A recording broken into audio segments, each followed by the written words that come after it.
በቅድሚያም ቪዲዮ ላይክ ማድረግ ፈጽሞ እንዳይዘነጋ።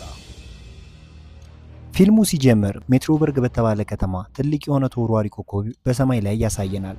ከዛም ወደ ከተማው በፍጥነት ሲወርድ ህዝቡ በጣም ይደነግጣል። በቦታው ያሉ ፖሊሶችም በፍጥነት እንዲከላከሉ ያስጠነቅቃሉ። በየሰከንዱም ያ ኮከብ እየተጠጋ ነበር። ማንም የማያስቆመው ከሆነም ከተማው የሚጠፋ ይሆናል። ሆኖም በቦታው ሜትሮበርግ የተባለ የልዕለ ጀግና ቤተሰብ ነበረ። ይህ ቡድን የሚመራው በሁለት እህትና ወንድም ማክስ እና ፊቢ ሲሆን እነሱም በተጨማሪ ተንደርማን እና ኤሌክትሪክ የሚባሉ አሉ። ሌሎቹ ደግሞ ሌዘር ገርል እና ኪድ ኩዊክ ይባላሉ። አደጋው እየተቃረበ በነበረበት ወቅትም ስለዚህ ቡድኑ በጥንቃቄ ሊያጠፉት እንደሚገባ ተናገሩ። ማክስ ግን ብዙም ትኩረት ባለመስጠት በአዲሱ ልብስ ፎቶ ይነሳ ነበረ። በሌላ በኩል የመጀመሪያው ተወርዋሪ ኮከብ ሊወድቅ ሲል በመጨረሻ ማክስ ያስቆመዋል። ከዛም ወደ ጥቃቅን ስብርባሪ ይለውጠዋል። ፊሊም ሌላኛውን የኮከብ ስብርባሪ በማቆም ወደ ትንሽ ስብርባሪ ትለውጠዋለች። ሌዘር ገርል የተባለችውም የተለየ ኃይልን በማመንጨት ሌላኛውን ስብርባሪ ታጠፋለች።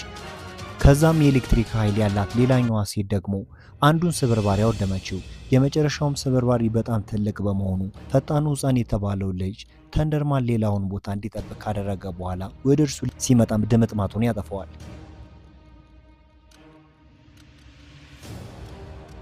በዚህም ሜትሮበርግ ከአደጋው ትድናለች። ከተልኮ በኋላ ቤተሰቡ ወደ ቤቱ ይመለሳል። ማክስ ግን እዛው በመቆየት ሰልፊውን መነሳቱን ቀጥሎ ነበረ። ስለዚህ ያላወቀው ትንሽ ፍንጥርጣሪ ይመቷል። እንደ ድል ሆኖ ግን ብዙም ሳይቆዩ ያገግማል። ከቆይታ በኋላም ቤተሰቡ ወደ መኖሪያቸው ይመለሳሉ። ልዩ የሆነውን ልብሳቸው ግን አልለበሱም ነበረ። ልክ እንደ ሁሉም ቤተሰብ መኖራቸውን ቀጠሉ። ሃንክና ባርብም ልዩ የሆነ ቤተሰብ እንዳላቸው ሲናገሩ ፋቢ ታዲያ በዛን ጊዜ እስካሁን የተሰሩትን ስራዎች ተተነተን ነበረ። ቤተሰቡ ግን ይህንን ስራ እንዳሰልች ነበር የተመለከቱት። በዚህም ይህንን ጊዜ ፈታ በማለት ለማሳለፍ ወስነው ነበረ።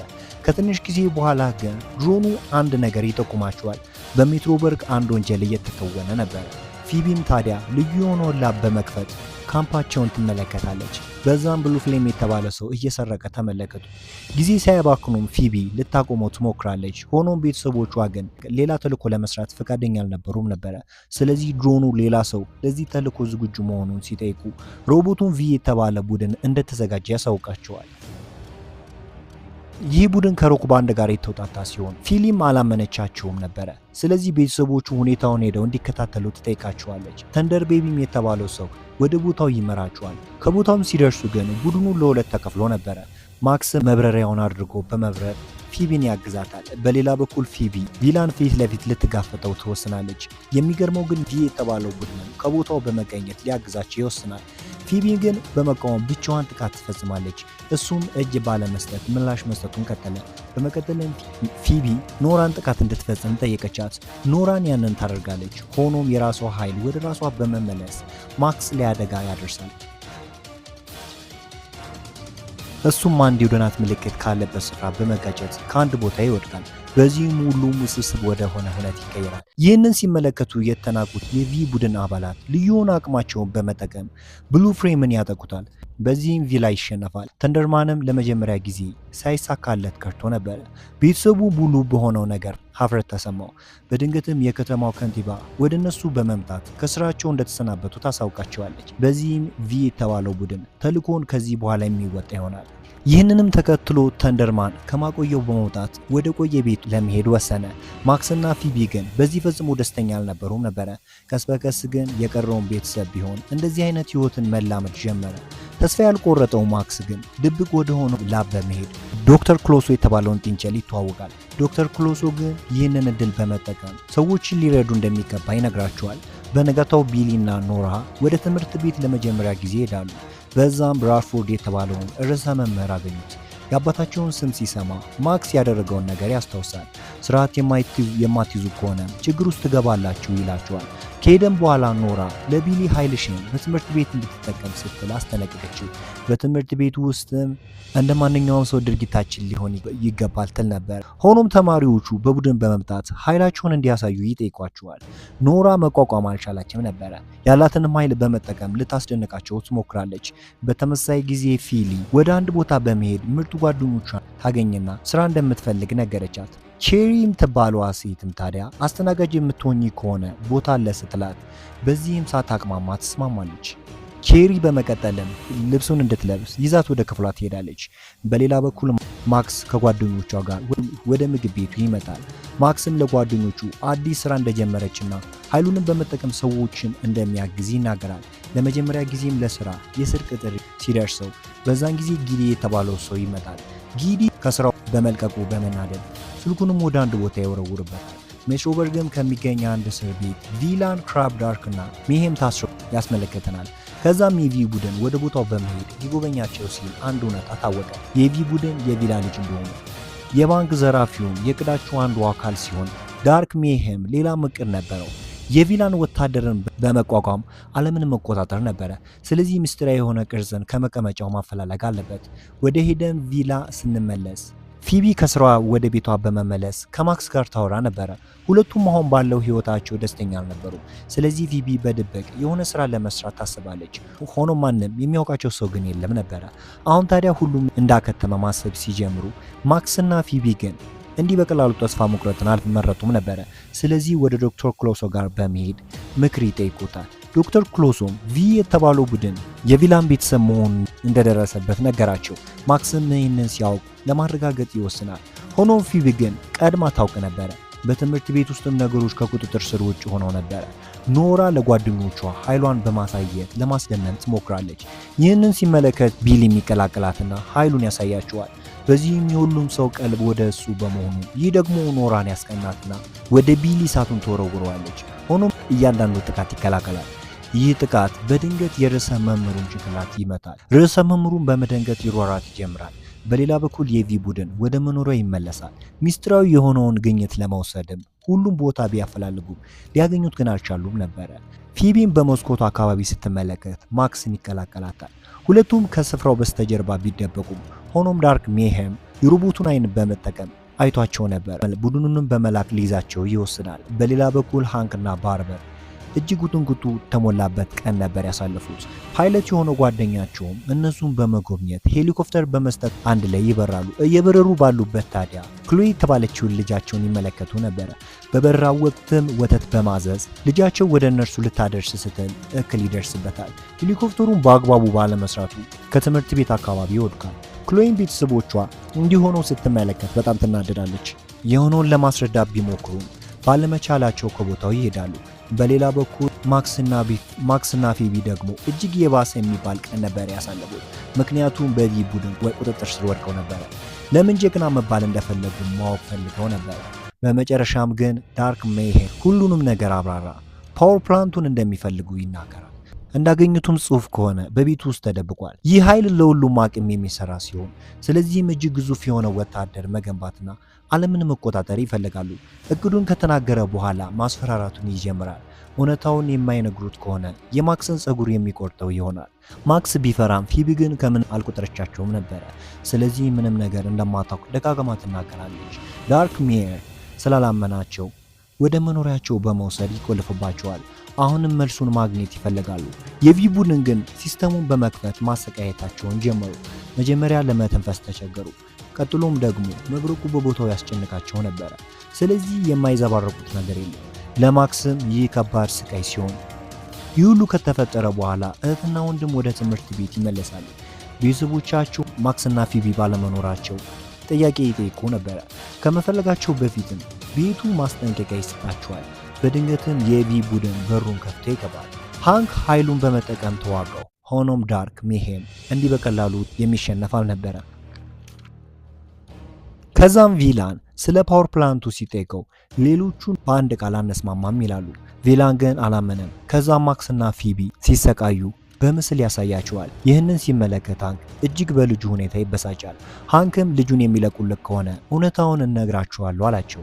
ከዛም ሲያሳያቸው ዳርክ ሜሄም ብትደሰትም ጠርጥራ ነበረ። ቀጥላም ወደ አንድ አይጥ ኃይሉን ተወረውረዋለች። ያ ነገርም አደገኛ ኃይል በመስጠት እሳት መጥፋትን ይጀምራል። ይህም ደግሞ ትክክለኛ እንደሆነ የሚያረጋግጥ ነው። ዳርክም ዕቃውን ወሰደው። ሆኖም ግን ቃሉን ባለማክበር ከቤቱ በፍጥነት ይወጣል። ይህንን የተመለከቱት ሃንክ በመናደድ ከቤቱ ለመውጣት ሲሞክሩ ከማይታሰብ ከለላ ጋር ይጋጫሉ። በዚህም የቪ ቡድን አንድ ልዩ አጥር አዘጋጅተው ነበረ። አሁን ሁኔታው እጅግ ከፍቷል። ማክስና ፊቢም ሳይሆኑ የከተማው ሰው በሙሉ በቪላን ቁጥጥር ስር ናቸው። በሌላ በኩል በመኖሪያ ቤቱ ነገሮች የመጨረሻ ደረጃ ላይ ደርሰው ነበረ። ክፍሉም በሜርኩሪ ፈሳሽ የተሞላ ሲሆን እጃቸውን በማያያዝም ከወጥመዱ ለመውጣት ሞከሩ። ቢሞክሩም ግን ነገሮች በቀላሉ የሚሳኩ አልነበሩም። ወደ ላይ ሜርኩሪውን ከፍ ባለ ቁጥር ሕይወታቸው አበቃ ብሎ ማሰብ ጀመሩ። ማክስ በመጨረሻም ፊቢን ይቅርታ ይጠይቃታል። እሱም በበኩሉ በሰው ፊት ጥሩ ሆኖ መታየት ይፈልጋል፣ ምክንያቱም ትበልጭኛለሽ ብዬ አስብ ነበር አላት። ፊቢም ከቤተሰቡ ጥሩ ነኝ በማለት አስባለሁ አለችው። ማክስ ጀግና ሲሆን ግን ያ ነገር ጠፍቷል ትለዋለች። አሁን የተረዱት ነገር ሁለቱም የተሻሉ እንደሆነ እንደሚያስቡ ሲሆን የረሱት አንድ ነገር ግን አንድ ላይ የሚሆኑ ከሆነ ይህ አጋጣሚዎች ወደ ጥሩ ነገር የሚቀየር ይሆናል። ፊቢም ክፍሉን ስትመለከት አንድ ቦርሳን ታያለች። ያም የቪላን ማስታወሻ ይዞ ነበረ። ያለውንም ኃይል በመጠቀም ይሄዳል፣ ወደ ውስጥ ይስበዋል። ከዛም አንድ ጠቃሚ ነገርን አገኙ። ከምግብ ጋርም የተያዘ ፈንጂን ሲመለከቱ ወደ ቦታው በመሳብ አፈንድተውት ይወጣሉ። በመጨረሻም ሁለቱም ነፃ መሆን ቻሉ። አደጋው ግን አላበቃም። ራሱን የሚያፈነዳው ሲስተምም ይከፈታል። በ20 ደቂቃ ውስጥም ሁሉም ነገር የሚጋሽ ሲሆን በሌላ በኩል ወደ ቤት ስንመለስ ቤተሰቡ ማክስና ፊቢን እንዴት እንደሚያገኙ ይወያዩ ነበረ። በዛን ጊዜ ክሎይ አንድ ነገርን አወቀች፣ ሌላ ፓወር ፕላንት እንዳለ። ይህ የተለየ ሲሆን ሰዎችንም አደገኛ ኃይል የሚሰጣቸው ሲሆን ባርብም አንድ ሀሳብ አመጣች፣ ጓደኞቿን በመሰብሰብ ይህንን ሰማያዊ ንጥረ ነገር መስጠት። ያ ደግሞ ማክስና ፊቢን ያስለቅቃል። ሁሉም ተስማሙ። ከዛም ከአንድ ፓርክ ተሰበሰቡ፣ ርዕሰ መምህሩን ጨምሮ። አሁን ያለው ሁኔታ ባያስደስታቸውም ቤተሰቡ ግን ከዚህ በፊት እንዴት ህይወታቸውን እንደታደገው ተናገረ። ያም ደግሞ አሳምኗቸው ነበረ። ከዛም ሰማያዊውን ዘር በሁሉም ሰዎች ውስጥ ይወረወራሉ። በመጀመሪያ ምንም ነገር አልተፈጠረም። ሆኖም ከቆይታ በኋላ ብራድፎርድ ወደ ትልቅ ሀልቅ ይቀየራል። ሁሉም የተለየ ኃይልን ያገኙ ሲሆን ከዛ በኋላም አንድ ላይ በመሆን ለመስራት ይወስናሉ። ወጥመዱንም በመስመር ወደ ሜትሮበርግ ያጠናሉ።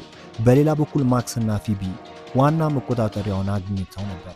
ሆኖም ራሱን የሚያወድምበት ሁነት ማቆሚያውን ፓስዋርድ አያውቁትም። አሁን ሁሉም ሊያበቃ 20 ሰከንድ ብቻ የቀረ ሲሆን በዛን ጊዜ የተንደርማን ቤተሰብ ከቦታው ይደርሳል። ባርብ ሁሉም ከቦታው እንዲወጡ ታዛለች። መቆጣጠሪያውን በማጋየት ፍንዳታውን አስቆሟል።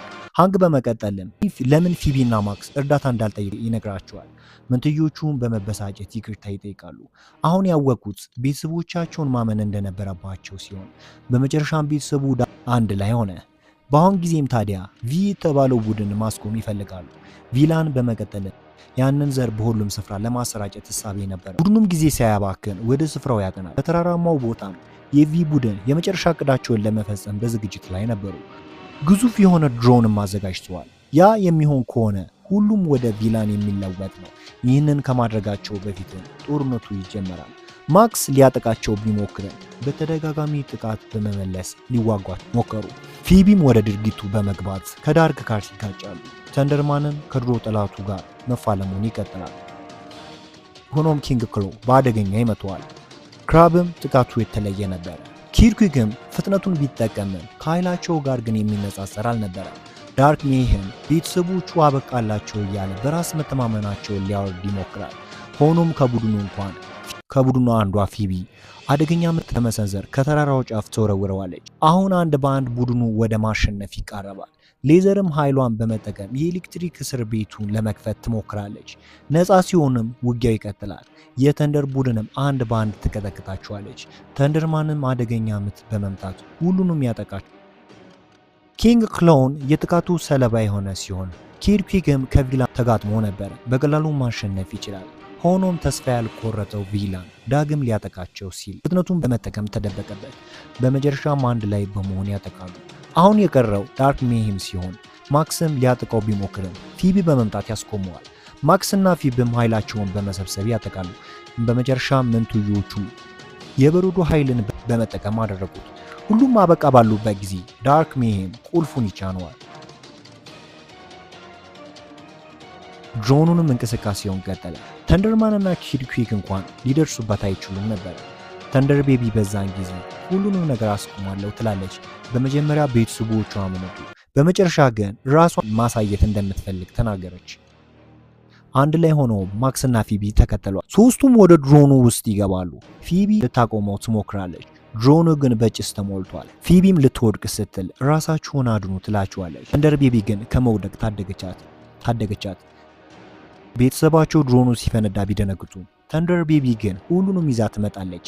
በዚህም ቤተሰቦቿ ያደንቋታል። በመጨረሻም የቪላን ቡድን እስር ቤት ውስጥ ይገባል። የተንደርማን ቡድንም ድሉን እያከበረ የቦታው መሪ በመምጣት ይቅርታ ትጠይቃለች። ስራውንም ዳግም እንደምትሰጣቸው ቃል ገባች። አብራችሁ ስለቆያችሁ ከልብ አመሰግናለሁ። በአዲስ ቪዲዮ እስክንገናኝ ድረስ መልካም ሁሉ